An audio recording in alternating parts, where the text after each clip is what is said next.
Olá a todos e a todas, meu nome é Gleison Capistrano, sou professor da Prefeitura de Fortaleza e estamos aqui mais uma vez na série Educação e Inclusão Social, em parceria com a CREAD, a IVSE, e vamos hoje entrevistar a professora Nívia, ou Jarinívia de Souza.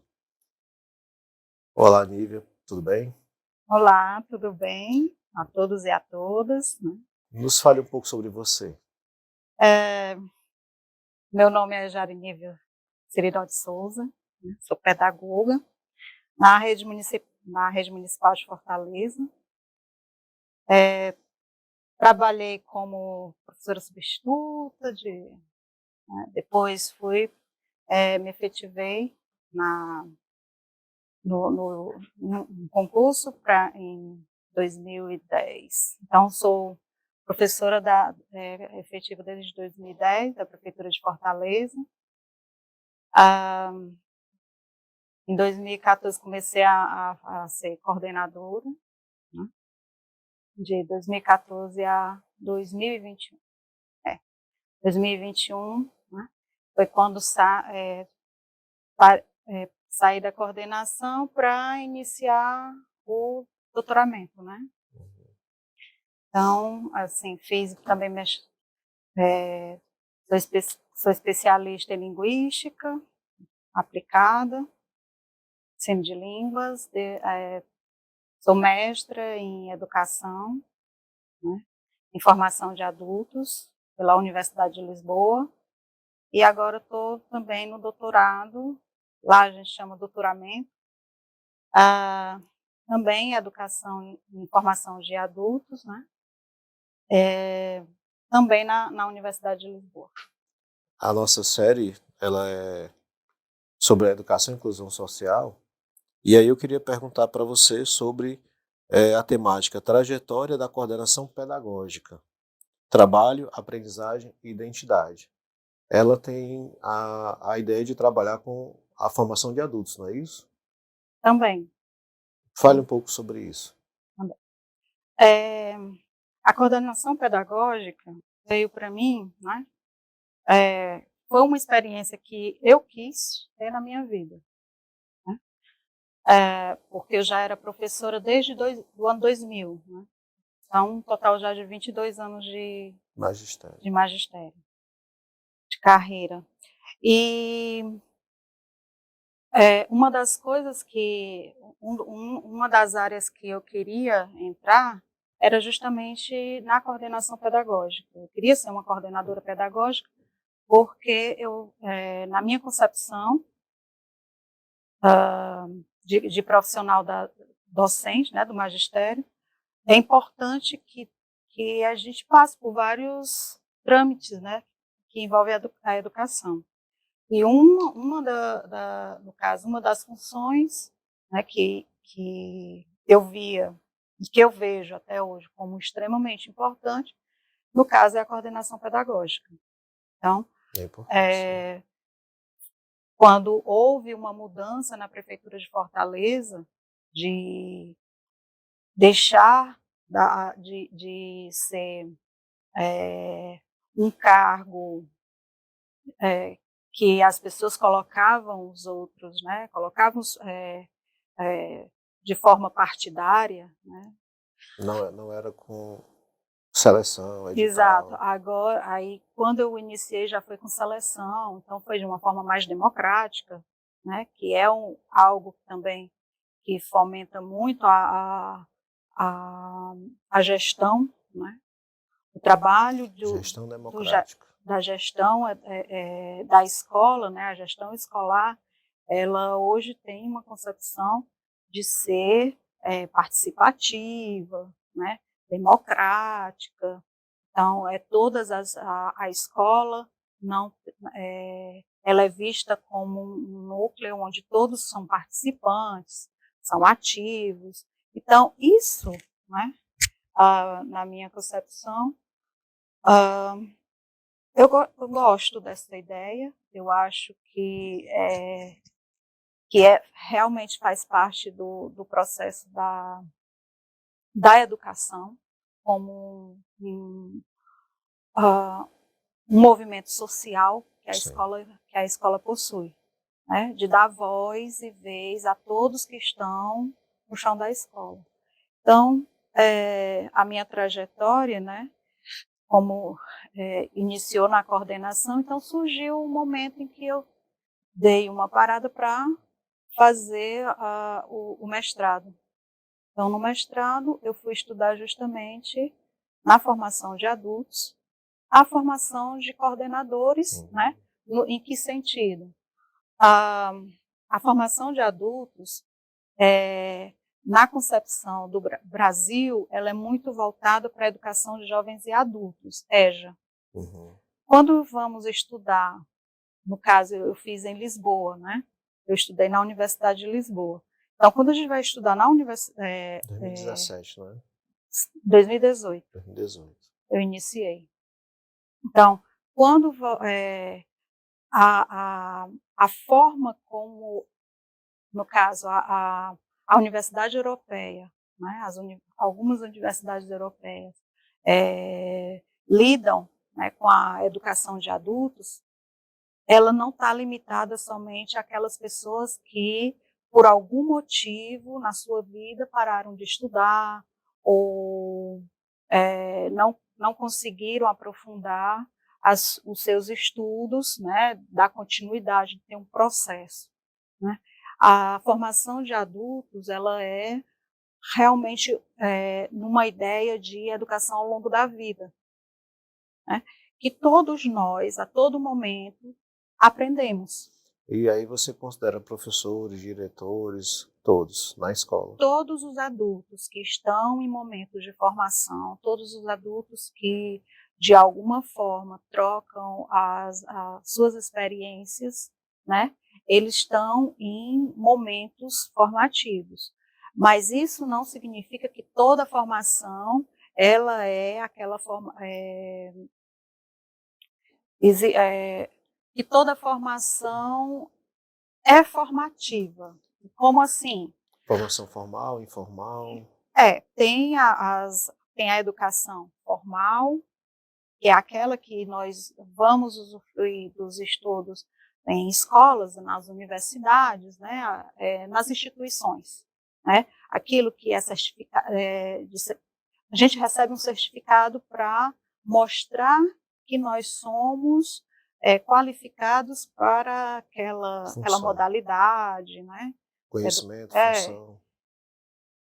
A educação informal, né, ela sai um pouco da questão ela sai da formalidade, mas você ainda adentra a alguns cursos, como, por exemplo, a educação continuada, né, a formação continuada, em que você vai ter novos conhecimentos, onde você vai ter troca de conhecimentos. A troca de conhecimentos também é uma forma de aprendizagem em que eu abordo, né, no caso da dissertação. E a educação não formal, que vem alicerçado por exemplo, em nossa conversa aqui, né? Nossa conversa, nós estamos aqui produzindo um material, né, que posteriormente vai ser oferecido para outras pessoas e que essas pessoas vão usufruir das informações que estamos abordando aqui. Então, esse movimento, né, de busca é uma educação não formal, onde você se direciona para aquilo que você quer, para aquilo que lhe agrada. Às vezes, nem tudo que nós utilizamos, as informações, né, elas são transformadas. Existe uma autora chamada Carmen Cavaco. Carmen Cavaco. Carmen Cavaco, que ela fala justamente sobre as formações experienciais, né? E as formações e as trocas de experiências, elas dão alicerce para que você cresça. Por isso que é dito, tanto ela como o Rui Canário, eles falam que o adulto ele sempre aprende, ele nunca deixa de aprender, né? Então, esse movimento de formação, né, ele não é alicerçado somente dentro das instituições tradicionais, como universidades, escolas, né? O conhecimento ele é gerado a todo tempo e em todos os espaços. E não há idade para deixar de aprender. Exatamente. Muito bom. E no caso, um outro ponto que eu levanto é sobre a identidade, né, do coordenador pedagógico, por exemplo. Quando trabalhamos, né, quando nós aprendemos a ser professor. Sim, nós Né? aprendemos. A nossa formação na universidade, ela dá nos capacita, né, para aquela área específica. Mas a vivência, ela é extremamente importante para que entremos em contato com o movimento da ação e reagimos sobre essa ação. Por exemplo, quando ficamos... algumas pessoas dizem assim, é muito difícil entender determinadas fórmulas, ou sei lá, de entender determinadas atividades só no papel. Sim. Mas eu aprendo quando eu faço, quando eu reajo, quando eu vou ali experimentando. É o chão da escola. Isso. Então, assim, no caso do professor, quem aqui, no caso eu e o professor, né? A gente acho que ainda lembra o primeiro dia de aula. Eu lembro, sim. Não como aluno, mas como professor. Também. Né? Então, estar do outro lado, né? Não estar sentado naquelas cadeiras, né? E estar ali na frente, aqui, toda aquela gente, esperando que você diga algo para eles, É uma né? responsabilidade. É uma emoção muito forte. Até hoje eu digo que o primeiro dia de aula é muito difícil. Né? Eu acho extremamente difícil o primeiro dia de aula. Eu sempre fico nervosa. Fico também. A mão fica fria, porque eu não conheço aquelas pessoas. Então, a gente tem todo ano uma nova emoção, né? Eu acho que esse movimento também das emoções importante. É importante na nossa aprendizagem, porque a gente começa a passar a fazer teorias do nosso próprio trabalho, que aí vai formando a nossa identidade como profissional. Né? Então, eu iniciei minha carreira como professora, me formei como professora no sentido identitário, mas houve um momento em que eu passei da sala de aula para coordenação pedagógica. Então, eu tive que aprender novamente. Porque a sala de aula, né, ela tem um limite.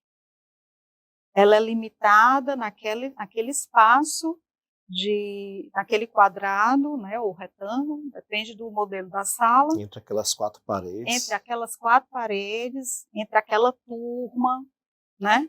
Ainda tem assim a questão da turma também. Se você, no meu caso, eu sou pedagoga e eu poderia ficar com uma turma, né?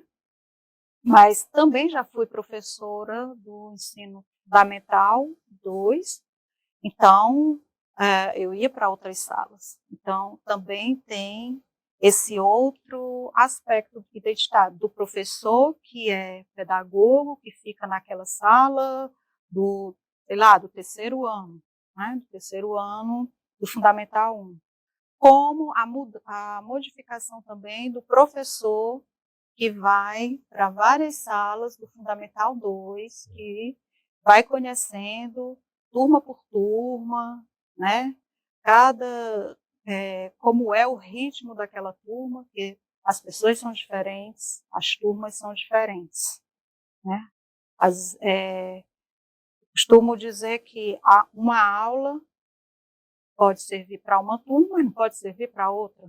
São características de pessoas e grupos diferentes, né? Exato. E ah, isso é uma prática que eu acho engrandecedor para um professor, né? Esse olhar em que esse movimento, né? De que cada, cada sala é um movimento diferente, você vai se adaptando. Quando a gente começa a se adaptar, termina Aí o muda. ano e a Aí gente tem que muda de mudar, novo. né? A Então gente tem que se adaptar. a gente tá sempre com novas emoções. É. A mesma coisa é o coordenador pedagógico. O coordenador pedagógico, ele vai ter todas as salas da escola, ele vai ter todos os professores da escola, ele vai ter os pais daqueles alunos, né, e alunas, ou responsáveis, porque nem todos os alunos hoje são criados só pelos pais, né? Sim. Tem outras pessoas que são responsáveis pelos alunos. A questão da família hoje é um ponto que, apesar de algumas estruturas acharem que é uma coisa estática, mas não é, né? A gente temos na escola alunos que são criados pelos tios, pelos avós, né? São criados por 2 pais, 2 mães. Então, a família é aquela que acolhe, não é aquela que é desenhada por uma sociedade perfeita, porque não existe sociedade perfeita. Então, assim, a A coordenação pedagógica, ela também ela vai para a cozinha para conversar com a merendeira, para saber sobre o lanche. Ela vai conversar com o porteiro para saber se aquela criança veio com algum familiar. A, Muito amplo, né? a coordenação pedagógica, ela vai também ser formadora de professores, né? Então, a Por isso que eu digo que o coordenador pedagógico, como formador de professor, ele também é um formador de adulto, né? Porque o professor que está lá, ele não é uma criança, é um adulto, né? Então, a formação de adultos, né? A educação, ele é ao longo da vida. Ela não tem uma paragem ali, não está parada. Eu fiquei adulta, eu não vou mais aprender, eu fiquei adulta, eu não preciso mais aprender. Não. Ela é um processo, ela é processual. A todo momento você aprende, a todo momento você ensina, né? Como Paulo Freire fala, que eu sou professor, mas eu posso ser o aluno, assim como o aluno pode ser o professor. Né? Então, a todo momento, né? Essa é cíclico, né? Não Dinâmico. é dinâmico, né? A escola é dinâmica e as pessoas que estão na escola, elas têm que perceber esse dinamismo também, que a todo momento eles se constroem. Que aí entra, no caso, a identidade, né? Eles se constroem, eles aprendem a todo momento. Então, o coordenador pedagógico, ele constrói a sua identidade como coordenador pedagógico. Ele vai deixar, não significa que ele vai dizer assim, eu não sou mais professor. Ele continua sendo professor. Ele não vai deixar de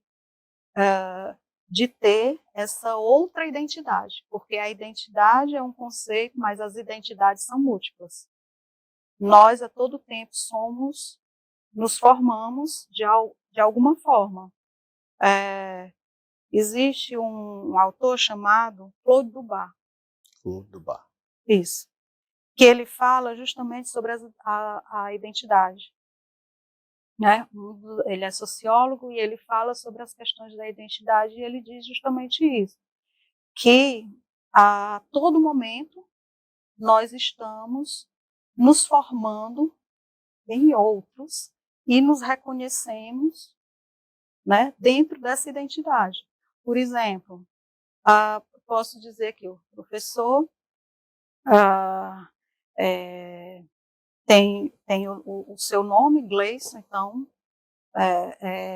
se ver como homem, Sim. É professor, né?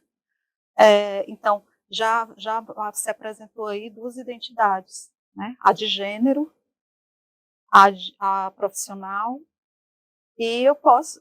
Como entrevistador. Como entrevistador, né?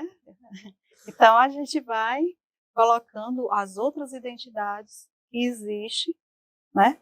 E que nos reconhecemos. Porque a identidade, ela é reconhecida pelos outros.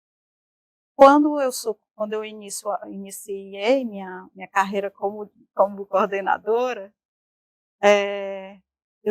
os colegas professores, eles tinham que me reconhecer também como coordenadora.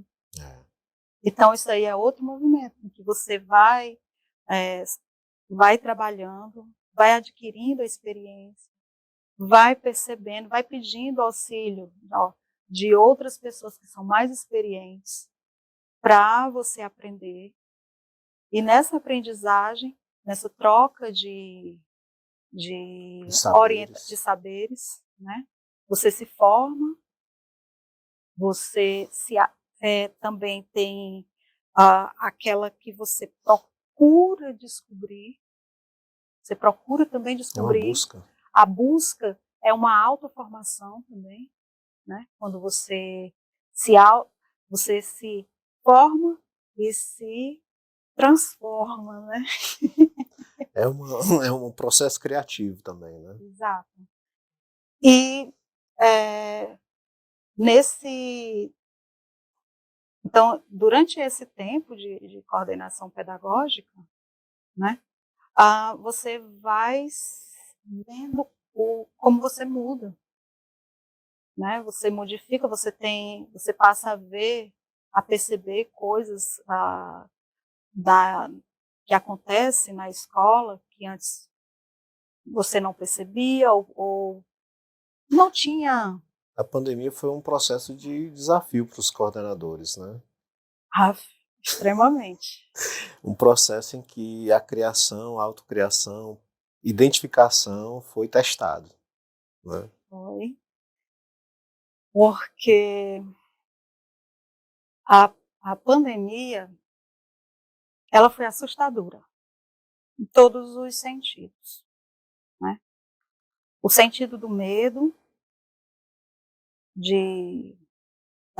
da doença em si, o sentido de você, em algum momento, chegar a pensar assim, poxa, agora como é que eu vou fazer? Eu tenho que fazer alguma coisa, né? Porque estão esperando por mim. Estão esperando a direção. Porque assim, você, como coordenador pedagógico, você tem um papel de liderança muito forte também. Sim. A identidade do líder. Isso. Que tem que ser democrático também, né? Porque se você não tiver essa concepção de democracia, não tiver esse feeling, você pode também ter muitos conflitos, gerar conflitos. Isso é também uma outra aprendizagem que, que, que traz como você Gerencia vai conflitos? gerenciar os conflitos. E a pandemia, ela trouxe muitos conflitos, né? Ela até hoje traz conflitos na vida das pessoas, né? Ah, então, a aprendizagem tecnológica, né, Outro desafio. foi um desafio. Quem está aberto a essa aprendizagem foi extremamente importante. Ah, A educação ela foi testada de várias formas, né? exato. E ah, bateu, assim, né, deu tapas na cara da educação, das pessoas que achavam que o uso da tecnologia, né, não tinha uma utilização Prática. tão prática, né, como aconteceu na pandemia. Então, ah, eu, eu digo que eu tive até sorte, porque na época da pandemia eu estava como coordenadora de uma escola e eu tive uma equipe que foi sensacional, né? Que nos juntamos, foram assim de mãos dadas, né? Foi uma equipe que valorizou aquele momento no sentido de que nós estamos com esse problema e nós vamos enfrentar, né? Então, ah, foram pensadas aulas de formas diferentes. Então, eu aprendi muito nesse período também da pandemia, porque a tecnologia trouxe, né, nos ofereceu outros subsídios de aprendizagem. Na pandemia, será que eu poderia perguntar que ela melhorou a inclusão? Por conta da tecnologia que estava disponível, por conta dos desafios que a escola deveria enfrentar? Essa questão da inclusão durante a pandemia, a gente pode ver por vários aspectos. Tem muitos aspectos que foi gritante como as pessoas foram deixadas, né, de lado, principalmente as mais pobres, né? Ao mesmo tempo em que a escola, né, ela não parou. A escola não parou, principalmente a escola pública. Quando eu falo da escola pública, eu não estou falando de todas as escolas públicas do Brasil. Eu não sei o que aconteceu em todo o Brasil. Eu sei o que aconteceu na escola pública de Fortaleza. A escola pública de Fortaleza não parou. Os professores, alunos, coordenação, deram muito trabalho, né, para poder conseguir ter um percentual de inclusão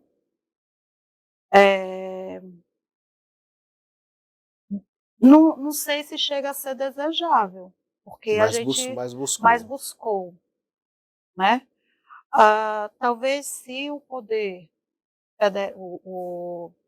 a instituição federal tivesse dado o apoio necessário a todos os estados, a todos os municípios, talvez a condição tecnológica tivesse chegado de uma forma melhor. Mas ainda fica longe de ter um parâmetro, né? Porque a gente está fazendo, por exemplo, avaliações, né? Para ver como é que está, como foi que aconteceu, se os alunos aprenderam ou não. A É um gente sabe que desafio, né? porque os pais, eles não são professores. Então, assim, a gente precisou de muitos pais. Nem todos os pais têm O ensino condições necessárias para dar o apoio para o filho. o ensino remoto ele causou um grande desafio tanto para a família como para a escola, né? Sim, sim. Tanto na questão de ensino-aprendizagem, mas também das condições psicológicas. Também a gente não pode negar isso, né?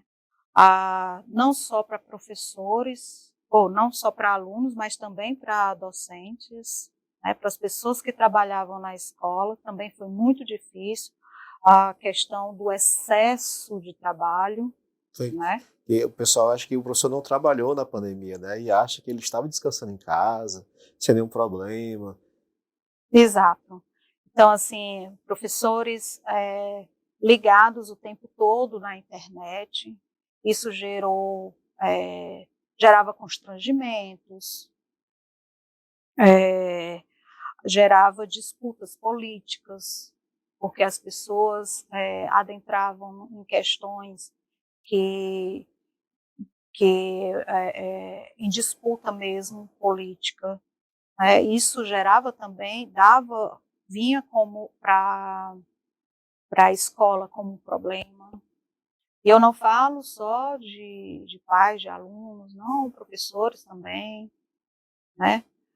Porque a gente trabalha com pessoas. Sim. Então, as pessoas têm direito às opiniões, né? Então, a gente tem que saber como gerir essas opiniões também, né? Professora Nívia,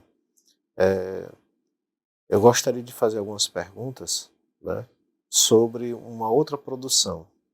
Certo. Uma produção que foi feita, né, com base nas suas experiências, né, nas suas viagens, e que eu acredito que foi uma grande contribuição para muitas pessoas.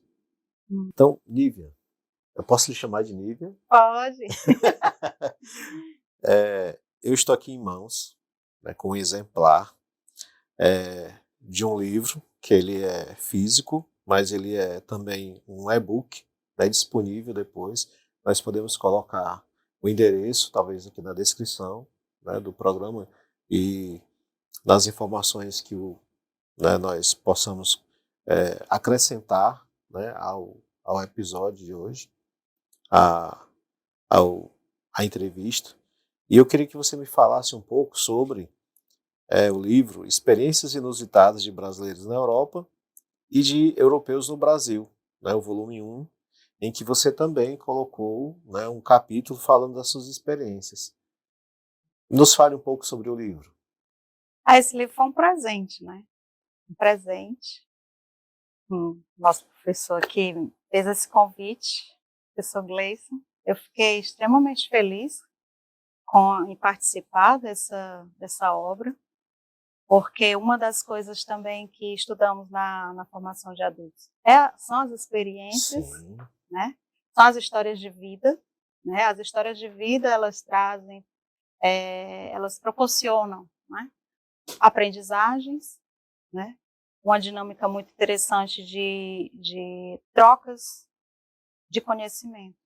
Então, assim, esse livro, né, eu falei da minha primeira experiência morando em Lisboa. Passei de 2018, 2019 e voltei em 2020 para o Brasil, né? Foi justamente o período do mestrado. Então, eu conto o primeiro dia que eu cheguei em Lisboa, o meu pavor de estar numa cidade onde eu não conhecia ninguém, não conhecia o funcionamento das ruas, não conhecia as ruas. Então, Tudo novo. foi tudo novo. Tudo uma descoberta. Tudo novo. Então, assim, mostro um pouco da cultura, das coisas que foi oferecido, né, durante esse tempo, né, que eu conheci, como os alimentos, que amo, por acaso, a culinária. O título do capítulo é capítulo 6, O Ceará Além do Mar. Isso, o Ceará além do mar. Então, uma cearense que acostumada com 30 graus, aí chega lá com um clima de 4 graus, né? Foi um ano muito frio. Eu lembro que até a primavera ainda era muito frio. Eu tive que aprender a como me vestir, como me agasalhar, né? Se aquecer. Exatamente. Eu tinha que aprender, tive que aprender de como me agasalhar até como as mudanças andar pelas ruas, né? Não me perder, saber das questões financeiras, né? Fiscais do país, né? Culturais, né? Participei de festas, de movimentos que tinham lá, muito interessantes. Palavras que muitas vezes nós achamos assim, mas eles falam português. Mas o português deles, nós temos diferenças linguísticas, né, de estado, imagine de um país para o outro, né? E segundo os portugueses, nós não falamos português, nós falamos brasileiro. O português brasileiro, mas para eles nós somos brasileiros. Língua brasileira. Língua brasileira. Mas isso daí é uma questão de perspectiva de alguns que falam, não são todos. Sim. Né? Então, assim, coisas da cultura que eu achei interessante, né? Como, por exemplo, que é muito forte para eles, é o 25 de abril, que foi quando terminou a ditadura, né? Então, o país para festejar esse 25 de abril, né? Que foi tão importante para a democracia. Então, coisas da arquitetura, né? Então, muitas coisas que eu identifiquei, que eu via, que eu aprendi aqui, né, nas histórias, quando estudava a questão da história do Brasil, e que eu via detalhes que eu lembrava, poxa, essa cidadezinha, às vezes eu passava por uma cidadezinha, parece Sobral. Nívia, eu fico muito feliz, né? E eu gostaria de agradecer e deixar a última palavra para você, falar, né, alguma coisa. Deixarei com você a última palavra, por favor, para terminarmos a nossa entrevista. Eu agradeço muito, né, esse convite, a ter esse momento aqui, né? Primeira vez assim que estou sendo entrevistada. Fico muito feliz. Acho que essas trocas são extremamente importantes, né, para o nosso crescimento, né, como pessoa e como profissional. Né? Então, agradeço, professor. Muito obrigada. Eu que agradeço. Eu fico feliz porque, às vezes, o objetivo do livro é troca de experiências, né? E aí eu acredito que essa experiência, a nossa entrevista, possa ajudar outros profissionais, outras pessoas a conhecer um pouquinho da Nívia, da Jari Nívia. Exato. E também, né, depois conhecer o livro, né, para, quem sabe, conhecer outros países, né? Exato. Troca de experiências. Exato. Nívia, muito obrigado. Eu que agradeço. E ficamos por aqui e até o próximo episódio da série Educação e Inclusão Social. Um abraço.